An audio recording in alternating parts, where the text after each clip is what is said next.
নমস্কাৰ। গংগা নদীক ভাৰতৰ পবিত্ৰ নদী বুলি গণ্য কৰা হয়। এই নদীক হিমালয়ান ৰিভাৰ বুলিও কোৱা হয়, যিহেতুকে হিমালয়ৰ পৰা এই নদীৰ উৎপত্তি হৈছে।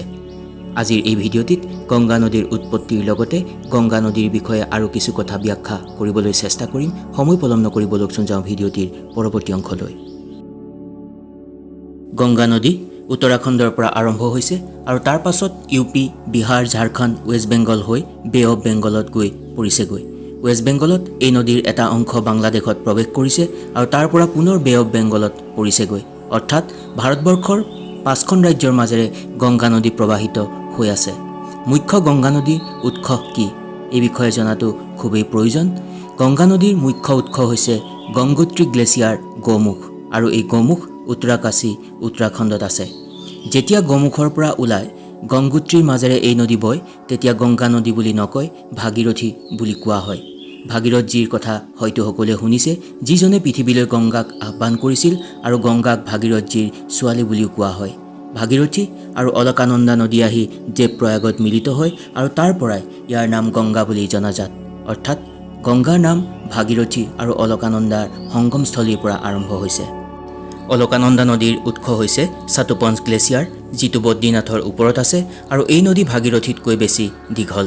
উচ্চ পাহাৰৰ পৰা দেৱপ্ৰয়াগ হৈ গংগা নদী প্লেইন এৰিয়া হিচাপে হৰিদ্বাৰত সোমায়, আৰু এই হৰিদ্বাৰ বৰ্তমান উত্তৰাখণ্ডত আছে। উত্তৰাখণ্ডৰ পিছত গংগা নদী ইউপিৰ মাজেৰে প্ৰবাহিত হয়। এলাহাবাদত গংগা নদী যমুনা নদীৰ লগ হয় ত্ৰিবেণী সংগমত, যাক প্ৰয়াগৰাজ বুলি কোৱা হয়। এলাহাবাদৰ প্ৰয়াগৰাজ হ'ল গংগা, যমুনা আৰু সৰস্বতী নদীৰ সংগমস্থলী।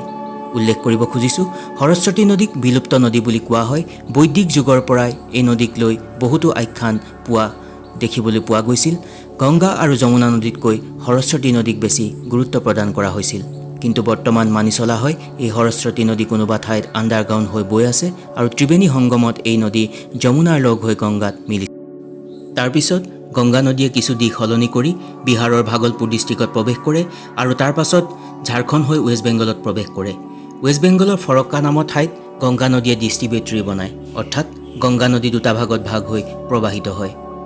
এই ডিষ্ট্ৰিবিউটৰীক ভাগীৰথী হুগলী বুলিও কোৱা হয়, আৰু এই ভাগীৰথী হুগলীক ৱেষ্ট বেংগলৰ আগলৈ হুগলী নদী বুলি কোৱা হয়, আৰু ৱেষ্ট বেংগলত এই হুগলী নদীক এখন পবিত্ৰ নদী বুলি গণ্য কৰা হয়। বাংলাদেশৰ বৰ্ডাৰৰ আগত ফেৰেক্কা বেৰেজ আছে, আৰু এই ফেৰেক্কা বেৰেজত গংগা নদী তললৈ হুগলী হৈ বৈ যায়, আৰু ফেৰেক্কা বেৰেজৰ মাজেৰে পাৰ হৈ মুখ্য গংগা নদী পদ্মা নামেৰে বাংলাদেশত প্ৰৱেশ কৰে। অৰ্থাৎ ভাৰতবৰ্ষৰ ইষ্টাৰ্ণ পাৰ্টত ফেৰেক্কা বেৰেজে হ'ল লাষ্ট পাৰ্ট, য'ত গংগা নদীৰ নাম গংগা বুলি কোৱা হয়। তাৰ পাছত এই নদী বাংলাদেশলৈ প্ৰবাহিত হয়, আৰু বাংলাদেশত এই নদীৰ নাম পদ্মা নামেৰে জনাজাত।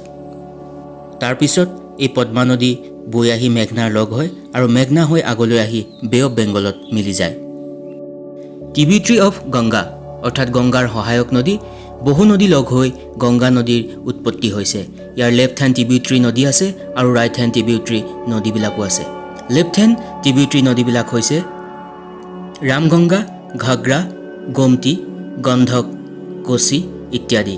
অন্যহাতেদি ৰাইট হেণ্ড ট্ৰিবিউটৰী কেৱল মাত্ৰ দুখন নদী আছে, সেইকেইখন হ'ল যমুনা আৰু সোণ। ভাৰতবৰ্ষত পবিত্ৰ বুলি গণ্য কৰা গংগা নদীৰ বিষয়ে বহু কথা জানিব লগা আছে। তাৰ ভিতৰত কেইটামান হ'ল: গংগা নদীৰ উৎস গংগোত্ৰী গ্লেচিয়াৰ গোমুখ, যি উত্তৰাখণ্ডত আছে। গংগাক নেশ্যনেল ৰিভাৰ অফ ইণ্ডিয়া বুলি কোৱা হয়। গংগাৰ নদী প্ৰণালী ভাৰতৰ ভিতৰত ডাঙৰ। গংগা নদীৰ দৈৰ্ঘ্য 2525 কিলোমিটাৰ, আৰু ভাৰতৰ মাজেৰে বৈ যোৱা সকলো নদীৰ ভিতৰত গংগা দীঘল। বিশ্বৰ 34 নম্বৰ দীঘল নদী গংগা। গংগাৰ নদী পানী বাংলাদেশক সাঙুৰি 10,86,000 স্কোৱাৰ কিলোমিটাৰ বিস্তৃত হৈ আছে, আৰু ভাৰতবৰ্ষত 8,62,769 স্কোৱাৰ কিলোমিটাৰ বিস্তৃত হৈ আছে, আৰু ভাৰতৰ 26.2% ঠাইত গংগাৰ পানী বিয়পি আছে। ই এটা ডাঙৰ কথা। আশা কৰিছোঁ গংগা নদীৰ সম্পৰ্কত প্ৰস্তুত কৰা এই ভিডিঅ'টিয়ে আপোনালোকক কিছু কথা জনাত সহায় কৰিলে, আৰু যদি ভিডিঅ'টি ভাল পালে তেন্তে চেনেলটি ছাবস্ক্ৰাইব, লাইক আৰু বন্ধুবৰ্গৰ মাজত শ্বেয়াৰ কৰিবলৈ নাপাহৰিব। সকলো ভালে থাকক, ধন্যবাদ।